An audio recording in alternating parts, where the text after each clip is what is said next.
Thank you for joining this event, which has been launched by ESCP Business School, and we will have Francesca Heatcote explaining the topic today. She has a lifetime experience in architecture and in the city landscapes and design. So we thought that because of the trending topic about the aging population and her experience in design of spaces, it would have been interesting to share her experience in designing such spaces in order to have a little vision of the new strategies which are coming to life in this period and are coming to all different cities in Europe. It's a model that is not very frequently seen in some of our Mediterranean countries. So with the experience that Francesca has, she will be explaining the new strategies which are coming to life in this period. So I'll let Francesca go ahead and present her speech about this very hype topic, and you can keep asking all the questions in the chat, and when she finishes her presentation, we'll go to the questions and we'll go through all the answers as well. Thank you very much. Hello, everyone. Good evening. Thank you for joining us. I'd like to thank ESCP Business School for organizing and hosting this webinar. And thank you all personally for joining this evening, the conversation. Thank you, Claudia, for the introduction. Just briefly, for those of you that might be joining that don't know me, my name is Francesca Heatcote. I'm the Executive Director of the Master of Science in Real Estate at ESCP Business School.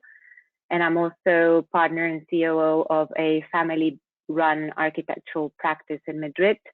I returned to Madrid after 10 years in London, where I worked at different companies on large-scale urban projects, more urban-related consulting, and other things. The topic of this talk, I think my ambition is a bit to launch a debate and to question a bit a system that has to do with urban space, with real estate development, and with humans, with people. And I invite you all to join the conversation. We'll go through the slides. It will be a generic overview about what's happening with aging in the city. And at the end, I hope we can have an interesting conversation that hopefully in the long term, not too long, will lead to a little bit of change with regards to this. Okay, so just briefly, the title of the talk is Co-Aging, New Strategies for an Aging Population. I just want to give a minute to this. I decided to use the word co-aging, let's say for two reasons. One, because in the past decade, more or less, past 5 years, decade, we've seen the rise of new types of assets in real estate that all start with the word co, okay? Co-living, co-working, okay? So, and that co stands for a lot of things: collaborative, community, connecting, at least in my head, it stands for all of those words. And so I thought it was really important to talk about maybe a new type of space that is not so new, but fairly new in the Mediterranean, that can be called maybe co-aging. And on the second hand, because cities are not exclusive to one age range, and yet they're often planned for one age range, okay? And so actually there's studies that indicate the benefits of co-aging, of integrating different group ages in spaces and housing and parks, okay? So a bit, so you know why I decided to call it co-aging, okay? Maybe it sticks. Maybe I'm a sort of trendsetter. No, I'm joking. So let's get started. Co-aging. Briefly, the content. If we had many hours, we could delve into this into much more detail, but I wanted to just spark a debate. So the content, we'll start with looking at what I would call the problem, okay? It's a bit dramatic to call it a problem, but it actually really is a pretty dramatic problem. We're going to look at the context of aging in the city and understand a bit what's the issue that actually has always existed, but it has been sort of exacerbated through the pandemic. People fear the word problem. In my mind, when there's a problem, it opens a huge range of opportunities. So I invite you to think each time you face the problem about the opportunity to solve that problem, okay? We're going to look at design solutions. I've sort of more informally called it some ideas, some things that are happening, and some key elements, not all of them in detail, but 3 big pillars, I think, that could, you know, help solve the problem, at least partly. And then we're going to look, conclude a bit with what do the new opportunities look like, more informally, some more ideas for you to think about and question and maybe invest in, okay? So the problem and the context. Actually, life expectancy is not a problem. It's actually a really great achievement. We've managed to really increase life expectancy worldwide, okay? This means that we weren't used to live so long, okay? And not only so long, but so long and healthy and well and capable, okay? So this is a human achievement through technology, through innovation, through science, through medicine, through improved living conditions. We've managed to increase the duration of our lives on average, okay? Especially in the Western world, but this is a global phenomenon. In Spain, particularly, some data just to guide you. The average, Spain is one of the countries with the highest life expectancy rate. Currently, the average life expectancy rate for females is 86 years old, and for males, 80 years old. Okay, this varies from country to country, region to region, and worldwide. Okay, but originally we weren't used to living this long. And actually, by 2033, some data indicates that 25% of the world's population will be elderly. Okay, this is data particularly relevant to Spain, but just to give you some numbers. So 25% of the population of a country is 1/4. It's not, you know, a small group, a niche. It's a big chunk of our society. Okay, so on one hand, we see that life expectancy grows, that there is, you know, not only growth, but in a healthy way, and that we are able to live this long and live well. Okay, so that's actually not a problem, it's something good. But that I feel that somehow we've managed to prolong life expectancy, the duration of life in a healthy way. But all of a sudden, we've stopped at that. We've prolonged it, but we're not providing, we're not thinking, I fear and I feel, about, okay, we've made it this long, but what are all the spaces, what are all the places, what are all the activities that chunk of society needs to be able to access or wants to be able to access? Who says that at 86, I don't want to have a gin tonic, for example, and maybe now you're laughing, but I'm actually quite serious. My grandmother is 89, and occasionally she has a drink. And why at that age, we don't see people often in bars at that age. We don't see, you know, and assisted living facilities, you don't generally have a bar or fun rooms. Are generally actually quite depressing, not all of them, but we'll get to that. Let's not step ahead. So we've done this, but we've stopped thinking about all the needs to service that chunk of the population, okay? Urban aging, okay? So urban aging looks at, just to give you some key words, looks at the aging population within the urban space, within the city, okay? There's a theory, sort of, there's people believe, we generally think that when you get old, people move out of the cities, okay? This is not actually necessarily true. It's true that the predominant population generally, and I don't like generalizing, but generally, the predominant population in rural areas tends to be elderly. But we have a very big concentration of aging population in cities too. And actually, there's some predictions that indicate that over 50% of the aging population is defined over 65 years old, lives in cities. Okay, and doesn't necessarily want to move to rural areas or the countryside. This is also, there's another big debate between urban and rural population in terms of access to services, okay? Yes, when you live in rural areas, it's the beauty of the countryside and healthier and a different life pace. But when you live in cities, you have access to another sort of range of cultural activities, health services, public transport, and so forth, okay? So on the contrary of what we believe, urban aging exists, and it's a fairly big phenomena, okay? but it comes with a problem, okay? A lot of growing elderly populations have problems because they're located maybe in earthquake areas, and their house has staircases, and so if there's a earthquake scare, they can't reach the safe areas underground on time. So there's a lot of, I mean, with aging comes another set of demands and another set of needs, okay, to support that population. And on the other hand, there's a tendency to think that with aging we deteriorate a lot. Yes, we deteriorate, but not necessarily a lot, okay? Being old no longer means, being necessarily very ill, or it's not a synonym with being with having dementia, and it's not a synonym with being senile.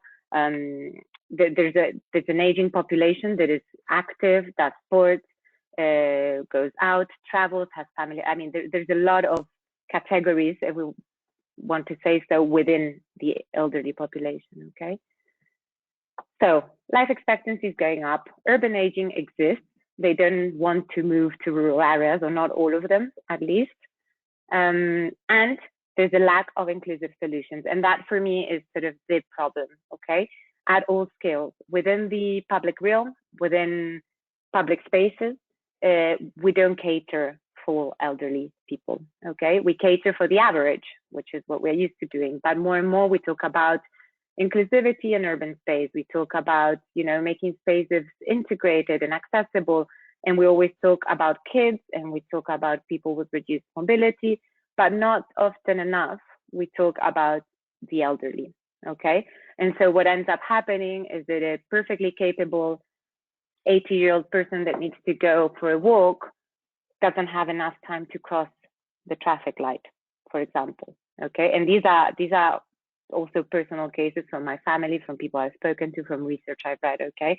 There's a bit of everything mixed in, but there's a lack of inclusive solutions catering to the elderly population. And for me, that's a problem, not only because in Spain, for example, it will become 25% of the population, but at a completely social level, what we're doing is probably not good enough, okay? And at urban scale is one thing, within the public realm is one thing, but let's not forget about everything else. The next scale, the next step for me is assisted living facilities, huge problem, and nursing homes, okay? Both public and private. Fair enough, generally the private initiatives are much better design, much better, more beautiful, have different activities within them, offer different services, but it's still not good enough. And actually the public ones should be good as well in that way. And the pandemic has exposed not only the pandemic, we knew before the pandemic, but the pandemic has really put it in our faces that it's not, the facilities where elderly people are going to grow old and to, pass the last years of their lives are not good enough, public and private often as well, okay? They're not good enough because the design is very poor. And actually, I'm not talking of design in a frivolous way. I'm talking design as added value, design as creating healthy spaces, better environments. Another big problem of assisted living facilities is that very different groups get mixed up. We mix up elderly that are perfectly capable and fine with elderly that are in very, very bad health conditions. And so that doesn't contribute to making anything better. It actually contributes to deteriorating the well-being of the patient. Bad in terms of activities, because you're old, it doesn't mean you can't have a drink once in a while or want to dance, or, what if we had a cinema room in an elderly facility, something tan simple, I was going to speak Spanish, it's so simple, as in a cinema room where, you have a screen and you could, video call your nephews or nieces and see them really big and not on your phone with your glasses trying to, and then watch a movie on a big screen. Not, it's very little small steps that could go a very long way, okay? So while there are assisted living facilities and they are nursing homes that are extremely high quality, and actually there's a few in Spain, there's a lot in northern countries, There's a lot of retirement, even we want to get into the topic, retirement cities, cities that have been designed for people to go and retire to. But it's not, it's not enough. It's not there yet. So for me, there's a lot of room there to rethink, reshape, and redesign these spaces. Okay, and there's opportunities to think about what type of spaces are these, what should they look like. Okay, so that's a bit on the problem and the context. Here are some examples. Okay, and actually, aesthetically, I actually find this bench quite beautiful, but it actually is really uncomfortable. Okay, it's a type of bench that not even I feel comfortable sitting on. Okay, this is just a very small example. It's called hostile design, actually, in architecture, and it's been used in public space a lot, generally to avoid, for example, to segregate people from using it, either homeless or vandalism or loitering. So we create, I hope I have never contributed to creating this type of design, but it's been created with a specific function in mind and to limit certain groups from using it, okay? But if for me it's uncomfortable, and I consider myself fairly young still, for an elderly person, it's even more uncomfortable, okay? So things like this, traffic lights, what I was explaining earlier, okay? My grandmother tells me all the time that she goes and she always gets beeped at when she's crossing because the traffic light runs out before she's managed to cross the big avenue, okay? Both my grandmothers are still alive, fortunately, and both live in cities. And so a lot of this comes from them talking to me about it because they know I studied urbanism, okay? So they complain to me about it, and I hope somehow we'll be able to change it slightly. And then this is a picture of a nursing home, okay? And it's depressing. Why do we have to grow old in these spaces when actually changing them slightly with a bit of color, different finishes, different activities? They could be really enjoyable places. They could actually improve the quality of life for these groups of people, okay? I mean, very average, it's very basic, it's very depressing. I mean, and a part of them costing a fortune, but it's very sad. And I know it sounds frivolous, but actually sadness doesn't help health. It's more than proved scientifically. So if through the way we create these spaces and design them and finish them, we can make people happier, we can make them healthier, and they can enjoy, a bit more their lives in them.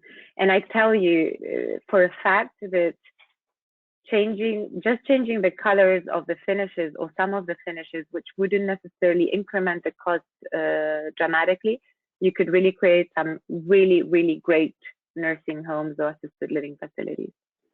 Also for the groups, I mean, also for, I was telling you earlier, there's two different groups. There's the group that we currently mix and probably shouldn't mix so much, of elderly people that are healthy and elderly people that are unhealthy, okay? Even the people that are unhealthy and that need much more care and need a much more sort of hospital type of care, of doctors, of facilities, even in that case, it doesn't need to be ugly. I mean, there's a tendency to create these spaces or to think of them as such sad spaces and not give them the care that is given to other projects. A lot of the times it has to do with budget, but I tell you that I'm quite confident that you could work within a specific budget and still make it much better, especially with a variety of finishes available today.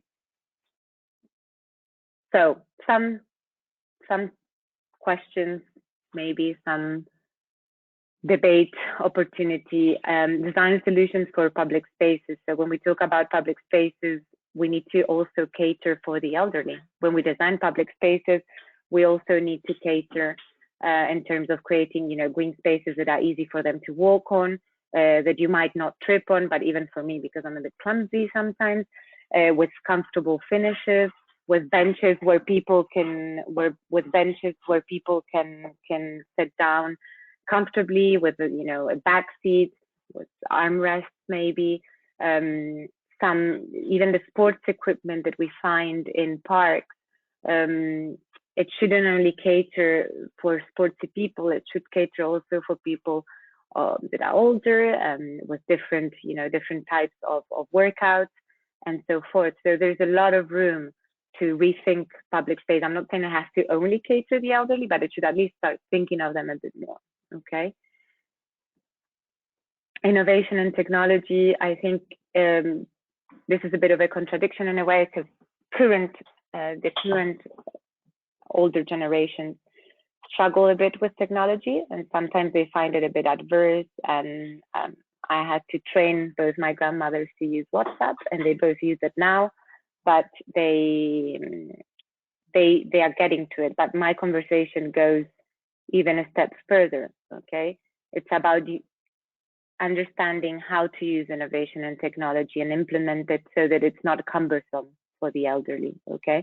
But it's something that can bring them more enjoyment, like having a huge screen where you can video call your family if need be, okay? Or where you can watch a movie like as if you were in a cinema and not on an old TV, okay?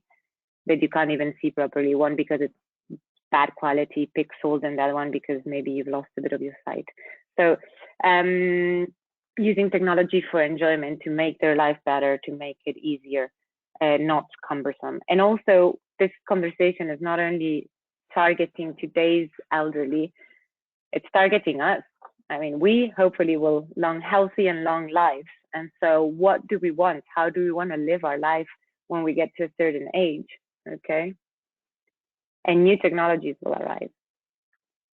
And understanding thoroughly design as added value. And when I say changing a color matters, trust me, it does. We specialize in designing through use of textures, materials, colors, and using them to influence experience of our customers. So there's a lot of literature that demonstrates the added value and how different colors can make you feel different feelings. And painting, you know, a space of a dull gray that is depressing, or painting it, I don't know, of another different type of shade, it makes a difference. It adds value, and the cost of the paint might vary slightly depending on how many square meters of it, but that's what I'm trying to say. So design has added value, not thinking that design is frivolous, not thinking that design, oh, it's a bit of it's lipstick. No, we're not talking lipstick. We're talking about improving the quality of life and the experience of one day, potentially 25% of the population in Spain, okay, in the next 10 years. So I think there's a lot of room to see, and I'm talking about finishes, but design is lighting, is spatial distribution, is why, you know, imagine all the different activities that you could add to an assisted living facility or nursing home, from gardening to a cinema, to a restaurant, to a bar, thinking about these spaces in an innovative way that is more forward thinking, that is more pioneering, that is more human, that is more about enjoying life. Okay, here are some examples. This is Chess Park in New York. This is we see a lot of this in Russia as well. But the park is like spaces where you can play chess, which I've always loved. It's always fascinated me. But this is one example, okay? And where diversity comes together, different ages, different groups, different people, men, women, children, everyone and anyone can join in, okay? And I think that's pretty amazing. But that's one very simple example of something existing in terms of public space, okay? There's also a lot of initiatives nowadays, for example, where they mix, and this is what I was mentioning earlier, you mix younger groups with older groups, and there's benefits about that. There's benefits about the interaction between the elderly and the young, between all age groups, to be honest. You learn, you keep active, it works both ways, and there's actually programs that take kids to nursing facilities and vice versa, elderly from assisted living facilities to schools, so that kids and elderly can interact. And actually one of the things that we've really seen in the pandemic is that the lack of interaction for the elderly with their family or with the younger people or their, you know, more social activities has decreased their well-being. Okay, it has deteriorated their well-being much quicker, okay? This is the example I was telling you earlier. This is actually in Soho Club, but a cinema room. Why don't they have cinema rooms? They have these old, awful TVs. I mean, the cinema room could help watch a nice movie in the evening, speak with a family, and a million other things. Okay, so it's a very small thing that could go a long way. And then there's initiatives that we start to see more in terms of technology and apps and things like Adopta un Abuelo. Adopta un Abuelo, it's a Spanish app and a Spanish organization that has been set up, and you can sign in through the app, and you can basically adopt a grandparent. So you take them out for dinner, or you take out, it's sort of volunteering, and you do something nice for older people that maybe feel lonely or that don't have nephews and nieces, and it's just a nice human action. But there's more and more of these initiatives happening. They've won an award. It's become very successful. There's a lot of young people involved. So there's all these different things happening. Okay, and that's through an app actually. So it's quite exciting for them as well. Their mission is, support the elderly, put them at the center of attention. A lot of times we see how people treat elderly like if they were very young kids. Actually, no, they're really bright, incredible, and incredibly knowledgeable human beings. Okay, and what I was saying earlier, developing technologies and smart technologies and solutions that support them and help them, that are there to assist them and to make their life easier, not more complicated. Well, this is a picture of a sort of student accommodation. It's a student hotel. If you don't know about it, I invite you to look into it. It's quite interesting.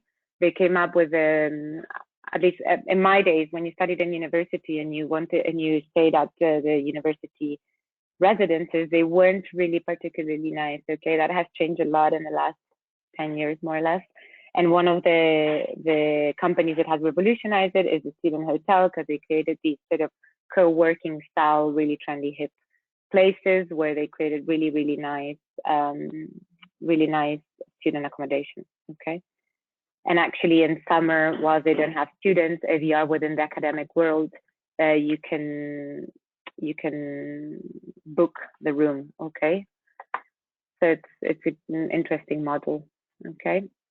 And again, what I was saying about design as added value, materials, there's infinite colors, infinite tools, infinite materials, sustainable, recycled, colorful, non-colorful, calming. There's all sorts of materials that can be used within budget that can help make these spaces much, much nicer. So these are just some examples. There's a million. I don't want to bore you with a million mood boards. These are called mood boards, but so you get a bit of a feeling. You can go for something more, hip like this, or you can go for something more calm and natural. There's all sorts of ways, but within budget, you can work out some pretty interesting solutions. And I think there's a lot of room there to explore. So working our way to the last chapter of the session before we start sort of a bit of a debate and some questions and answers. When there's a problem, as I said at the beginning, I always believe there's room for new opportunities. The reason I wanted to give this talk and sort of open up the debate is because it's personal to me, I think, and also because I think it's hugely interesting, but mostly because I always like a good challenge. And I think the challenge here is to find a solution to this. And I think this problem, which actually in northern countries and especially in the States as well, it's sort of more solved than here for some aspects, like housing for the elderly. But there's a lot of room in the Mediterranean, especially, to think outside the box. And I think it's the right moment now. Think about new solutions for what co-aging might mean in the city with an aging population. I think there's room to think about new types of developments and new assets, okay, like co-living facilities, but for the elderly, with maybe, a physio room and a gym and all the equipment you can think of that might make their lives more enjoyable. And sort of, we have already the precedent. We have co-livings, we have co-workings, we have all these new types of living models. I think there's room to explore these in relation to the elderly population. So co-living facilities, what we've already been seeing, what we will keep on seeing, but think what it might look like. Think, is it within a mixed use development? Generally, the more the mixed use lately, we believe the more the better the quality of life for everyone. How do we imagine, how do we envision this new, so to speak, new or innovative type of urban asset? Okay, how can it work? How do I, fit the health side of it? Okay, if it's what usually they do is if there's no, requirement to have too many doctors inside because it's a housing for the elderly, but they're all sort of in fairly good condition. What do? Do you have a within the co-space, within the community spaces, communal areas? Do you have a sort of doctor's office? Do you need a surgery? Do you not? What type of licenses do you need? How do you work it out? What type of users and so forth? I think there's room to do something really exciting. And therefore to think about new types of spaces, new typologies within these types of spaces. What users do I provide? If I'm 80, what do I need? What do I want? Do I want a physio room, a gym, a swimming pool, a spa? What do we want to provide within the spaces? And I think this conversation is also for the public sector, but especially within the private sector where there's an investment behind it and where the spaces get leased for a fairly good amount of money. What services can be provided that are not being provided? To what extent? To what qualities? To what? And start thinking about that and make room for new types of developments that can be profiting and can improve the quality of life of the elderly and have a social, impact on our world. Also, because I want to go and get older. If you make a cool one, let me know. So here are some examples and case studies. Vitapolis is a fairly new initiative, Spanish. They are currently, I think, on site or recently completed in Toledo, their first building. It's they define it as a elderly community living facility. It's a huge project. It's very innovative, and it's in the line of what we've been discussing so far. It has providing high quality accommodation for an aging population. It has a pool on the roof terrace. It's nice. It's healthy. The services are provided easily. Doctors are accessible easily, and so forth. Okay. X-Life is actually a co-living. It has nothing to do with aging, but it has to do more with students or sort of young professionals. But to think a bit about the format of co-living and the success of co-living and trying to apply it. There's a lot of co-living initiatives nowadays, but trying to think about how and why it's worked for young professionals and students, and how and why it might work for an aging population. We recently completed a small development of, to be honest, a high-end luxurious condo of 6 apartments. Okay, and we designed all the communal area. So they each have, they're not for the elderly, but it's sort of a high-end co-living for 6 families. And all the communal spaces, we designed them so that they could host a variety of activities. And the developers were able to sell the apartments at X euros per square meter, plus X euros per square meter of communal spaces. Okay, so there's also added value to the things, thinking more on the sort of economical side of things and strategic thinking about real estate development. Okay, but thinking a bit, co-living is not only for young professionals and students. There's some types of co-living that are starting to take place for more sort of high end, on the higher end of the market, more luxurious in a way. So it's about lessons learned from what's happening, what we've been learning and experiencing from these spaces, and taking it, to the next level, at least for this talk, into the debate of the elderly. And this is actually, I was reading a really nice article earlier about some examples of nursing homes and assisted living facilities for the elderly that are successful, that are working well, that whether you like the design or not, are designed with some sense and with some ambition to create nicer places and spaces. And this is one example in, I think it's Austria, if I'm not mistaken. of a nursing home that has been working quite well, where they have communal spaces, where they have, you know, health support and so forth. But there's many more that you can look into and have a think about. And so I think my conclusion is a bit that the new opportunities side, this slide, new spaces, new typologies, new types of developments. So, you know, start thinking there's already things being done. It's not new, okay? It's not 100% new, but I think it's a moment where this is becoming a priority, and there's going to be an increase in demand. And I thought it would be quite an interesting topic, especially after the pandemic and what we've seen on the TVs up until recently. So I think that's the overview. I wish I had more hours and more time to go into more depth about each of these things, but this session was more about giving you a flavor. And you're welcome to join the debate and the conversation now. I'm going to go to the last slide. Thank you, Francesca. I think it's genuinely a super interesting topic, very well explained, by the way. It's true that in this case, both of us are, because of our profession, even though we're both involved in ESCP, you as the director, executive director of the Real Estate Master, and me as the director of the Real Estate Association, we do have different jobs, and those jobs are linked to this topic. I'm literally in healthcare in Savills, Aguirre, Newman, so I see these kind of things every day. When you go see a resident, it's heartbreaking, because you think that your parents or your grandparents or your uncles could be there, and it's not a very comfortable, homely place in which, I mean, this is my grandpa's house, for example. This is old-fashioned, but it's cozy, it's full of pictures, full of books. I mean, it's very personal. It's not a beautiful aesthetic, but it's personal at least.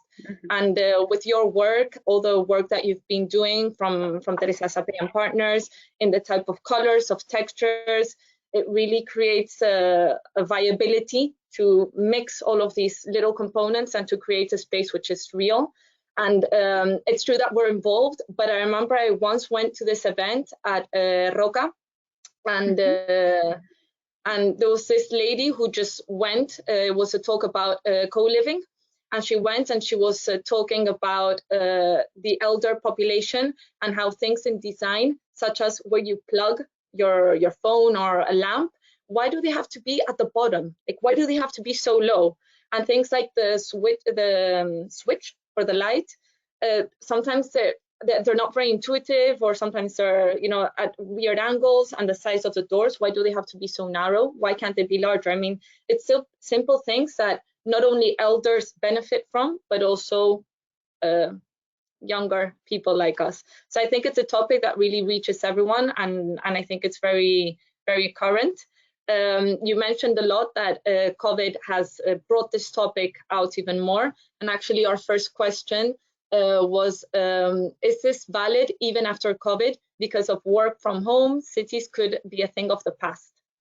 And I think this also links to that 15-minute concept that you've spoken about in other webinars. So if you'd like to answer. Thank you, Claudia. I think, yes, it's relevant. Cities haven't decreased yet, not that much. Anyway, I don't think cities are going to disappear because we start co-working. Cities are not only places where we go to work, to the incredible and incredibly complicated spaces where all sorts of things happen.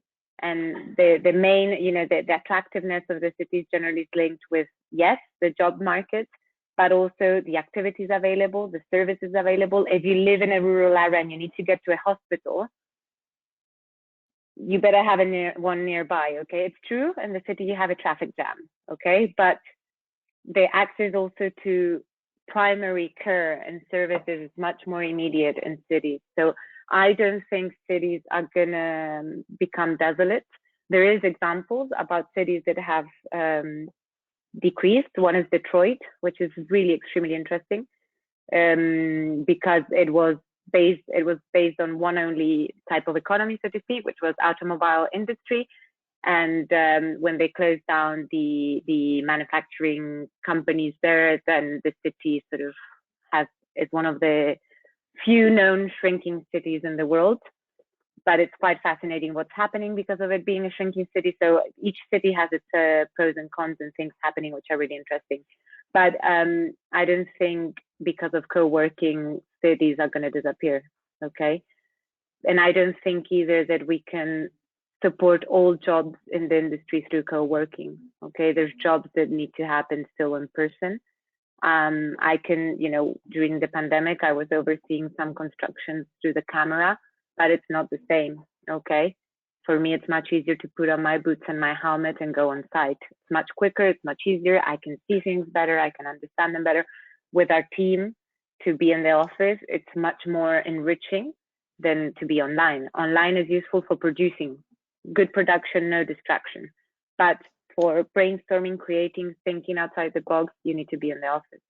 And also, you know, some things can become more technology oriented and more online, where there's a huge benefit, and when there's not, and it needs to be accepted. So I think it's not one or the other, it's a balance in life between co-working or, you know, not co-working, sorry, working remotely and working physically. It's a balance. And there's a lot of, you know, investment opportunities in cities. There's a lot of serendipity as well, which seems, you know, naive and frivolous, but in cities, because of the density of people and of different types of people that there's a lot of writings about this, actually, academic writings. We are more likely to innovate and produce interesting ideas because you meet very different people with different ideas that have just learned in their office something else. So there's this connection and this energy that in a, so to speak, online is unlikely to happen because you can't encounter someone at the traffic light online. And so that, and same for the rural spaces. In a rural space, that's more unlikely to happen. Okay, so because you end up, if it's a small village, you end up knowing everyone. There's not that constant influx of new types of people, students, for example, huge components of that in cities, and so that creates different activities, opportunities, interactions. So no, I don't think cities are gonna disappear. I think cities are gonna change a lot, and they're already changing. In Paris, they've started implementing the 15-minute city concept that Claudia was mentioning, which is a more healthy lifestyle, which involves very briefly, what it involves is that everything you do is within a 15-minute radius. You're not obliged to stay in that 15-minute radius, but it helps in terms of not having to commute for an hour to get to your job and so forth. So the principle is that within a 15-minute radius by bicycle or by foot, so by a healthy mode of transport, you're able to access all the services that you need. So your house is there, your office is there, your doctor is there, the park for the kids is there, the school, the groceries, etc., etc., etc. So creating 15-minute radius hubs. And other cities are looking at it from a 30-minute radius perspective because maybe they're a bit larger in terms of the sprawls and so forth. But it's one of the topics. Why? To make it more sustainable, healthier, etc. So it's, you know, and the other thing I often say is that we are too used to looking at urban versus rural, while I think it's quite exciting to think about urban and rural together in terms of how do we increase the connection between urban and rural? How do we make it better for both rather than putting them too much against each other? No, absolutely. And what you mentioned now, that cities won't disappear, they'll change. I mean, they will change precisely with new strategies like the one we've been speaking about today. So, and every time you see more and more the mixed use and, you know, trying to make hybrid, your home is your work, and old people live with young people because it becomes spaces in which people can literally share the space. There's another very interesting question here. How did the design eventually, positively or negatively, impact the spread of the current pandemic in care homes? Do you think it can be proved? I couldn't hear the last bit, sorry. The question is whether the design could positively or negatively, if it did, impact the spread of the pandemic within care homes, and if you think it can be proved that the design helped. I don't think we would want to prove it. I think in that case it's better not to know, especially because Yeah. I fear the answer would be negative. But I think it's more about learning. I don't want to point fingers at what's happened because it's been extremely unpredictable, difficult, hurt too many people. But I think design, what I can tell you is that through design, you can improve things, you can make different things work. You can create spaces where, if we would have known, maybe we could have created spaces where you can see from one side to the other one the person, but there's no risk of catching the virus. Or we could have thought about technology and technological tools for the elderly rather than their phones to interact with their families, and we could have, but there was no way of predicting it. I do think that design can improve the quality of life. I dare say it could lengthen to an extent life. If you're happier, you live longer, or that's what we read and we know. So I think design can contribute to making people happier. And I think when we design spaces, we think about strategies, not that we are given a space and we say, okay, how many rooms do you want? 3 rooms and a kitchen. Okay, no, we analyze, how do you live? I'm talking, for example, about a private home. How do you live? Okay, how many kids do you have? Do you eat in a dining room or in the kitchen? And we really, really pick details of your life that are very private sometimes, because we are designing a bespoke space for you to live in. That's the same for nursing facilities. We learn from what's happened and we implement changes that make it better for next time. I think. Just a little opinion on this as well in terms of the design. Yes, 2 things that I've seen from my job. And one of them is the fact that at least in Spain, they're starting to try to implement what they call Unidades de Convivencia, which are smaller units in which 12, 16 people live, but it's not this huge nursing home of 200 people sharing everything. It's a nursing home of 200 people sharing each their own individual space of 16 people. So in that way, perhaps if one person in one area has COVID, it wouldn't have passed on to another one. And we have seen it in care homes that were actually structured in such a way. They were more compartmentalized. Yeah, okay, I'm not going to try that again. The spread of COVID has actually been reduced, so that is one very interesting aspect. It makes a lot of sense, because then you can block down and lock out one unit, and you don't have to shut down the entire facility. And at the same time, it makes it cozier. I mean, what you're mentioning before, feeling comfortable and at home. If you share a space with 16 people, with 200, it's like going to a VIP party or to this huge, I mean, it's different experiences, I guess. If you don't like the people in your unit, it might be a problem, but in terms of design, it's interesting to try to control the different areas. Yeah, absolutely. Another very interesting question. It's long, so I've been trying to read it quickly. Do you see day centers as an alternative segment for seniors and as a real estate asset class in itself? Do you think, since people only go there for specific needs for a couple of hours a day, so just during the day, that some of the problems that you mentioned, such as, more questions, such as isolation from society, lack of control over the routines, etc., are diluted in such centers? Or do you see options like retirement villages, senior resorts, or service apartments as preferable? I think there are different things. I think they're very different things. I'm loving all the questions, so keep going. But I think they're very different things. The day center can work if you have your own house and you don't need additional support, or you don't want to move into it's a different thing. One becomes your home, and the other one is like a extracurricular activity, if that makes sense.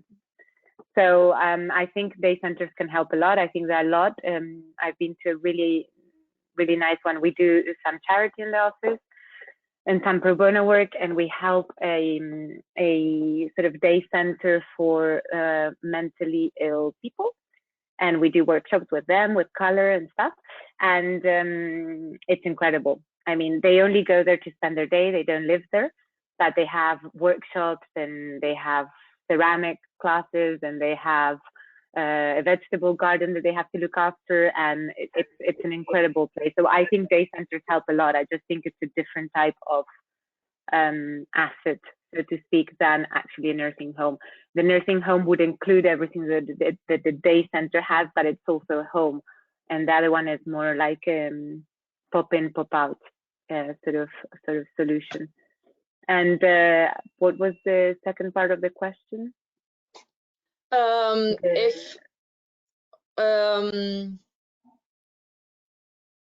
If you see it as a different asset class, which I mean, yes, it is a different concept. Complementary, but different. Yeah, I don't know if it would be a different asset class. I mean, in terms of yields and pricing per square meter, even though that's not how you value it. No, I don't think as typology, so to speak. But yeah, one of the, sorry, it's a very long question, so I'm trying to segment out parts. No, you answered fundamentally the core of the question. Okay, good. We have a lot of more interesting questions. So another one, I believe it's from someone you know. I won't say names just in case, but by the wording, it's someone who says that in the UK it's hard to attract investments in a sector which requires a more substantial area of amenities, all of these services that we've been speaking about, and which returns are not straightforward as regular housing. This makes building for the elderly often only viable at a high end. So do you think that this is comparable in Spain? I think it's a very good question, and it's very tricky. I think we need to overcome, I think we need to come to a point, and there's still a lot of work to do, where nursing facilities are not only a private, are not only from the private sector, and are not only high quality from the private sector, and not only for the high end block of the market. Okay, but I think that's something that needs to change culturally as well. I think there's still a lot of things that need to be done to get there. But yes, generally what happens is that to deliver assisted housing facility, it's more risky. There's healthcare involved, there's doctors involved, there's different types of permits and licenses, and to be able to make it profitable, the lease, so to speak, needs to be high. So it's, you know, it's numbers. But I'm wondering if someone can work out the magic to think about a more average, so to speak, assisted living facility, like a, you know, co-working, like WeWork maybe, which is cool but affordable, so to speak. So I'm waiting for some of you to come up with the magic wand and make it happen, so I can go and retire there.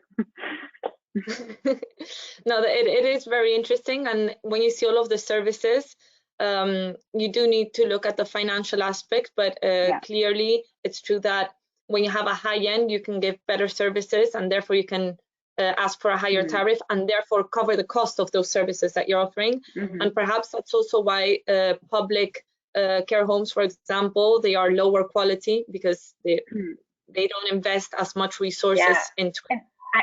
I also think you need to think about where else can you make profit. So if you put a restaurant, that maybe is also open to the public. Exactly. Yeah. You start playing with that. Or wait, I'm not putting a permanent physio, but I'm putting a physio room or a massage room or a spa, and the operator that will be using that room needs to be paid, but then maybe you charge them a percentage. I don't know. I'm, you know, throwing ideas that are coming into my head now. But you can start to think, okay, I make a profit from the lease to the client, but where else can I make profit by mixing all these users? Okay. Are there any users that can be shared? Because maybe your how this project is within an urban area that is next to a school. So could I provide a park that I share with the school next door, and then I charge the school to use the park? I don't know.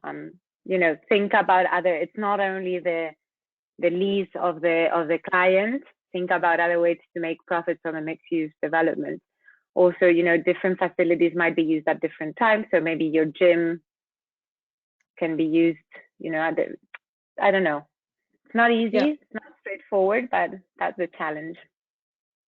No, absolutely. It's all about creativity there. I think we'll just go for the last question, given the time, so we keep it to 1 hour.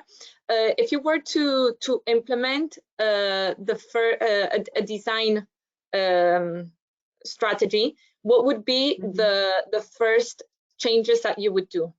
So would it be, you know, the furniture? Would it be the walls? Would it be the colors? What do you think is a priority in design? We've been contacted to just do a very small sort of like that. Is what do we change to make it better? And we said we're not going to take it because we need to change everything. We don't feel ethically appropriate just doing a little bit that is not going to do much without doing the whole. So we decided not to pursue the project, unless they decide to do the whole thing. I think, I mean, the easy fix is probably the furniture, okay, because it's the easiest fix. And furniture can go a long way, but the finishes as well. The color of the, you know, what's around me, it's quite powerful. So I wouldn't know exactly what one thing I would do. I think it would only improve things a little if you just change the finishes and leave the old furniture and the old TV. I think it's better not to. I think, you know, you can still have, you know, if you don't want to redo the whole thing because it's a too big investment, you can still, you know, work within a specific budget rather than say, I'll do the furniture and not that. I would say, look at the budget and find an architect that can work with that budget and tell you, okay, we won't put wood flooring, but maybe we can paint it all, or we can put a resin, or we can put something cheaper than a natural wood, okay? Rather than rather than breaking it up, I would look at the budget and see how much I can do within that budget. And maybe you can do a bit of the finishes at a lower quality and the furniture at a higher quality. Yeah.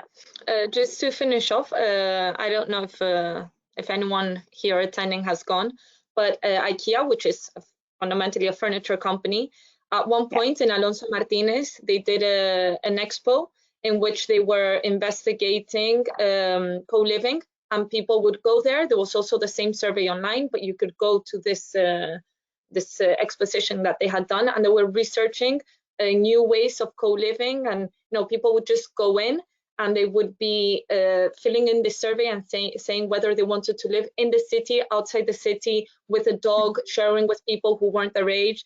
And I thought that was really interesting. And on their website, they actually have the results. But it's interesting to see how a furniture company fundamentally was looking at something which was the non-mobile part of real estate, because I mean there are things that completely complement each other. Yeah, that's really interesting.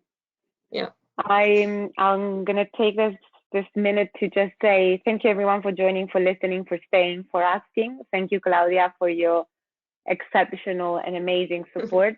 Super. And we hope to see you at the next webinar. Please, join. There's a whole program of webinars, so sign up. We'll be replying to the people who asked other questions privately. Thank you very much, everyone. Have a nice evening.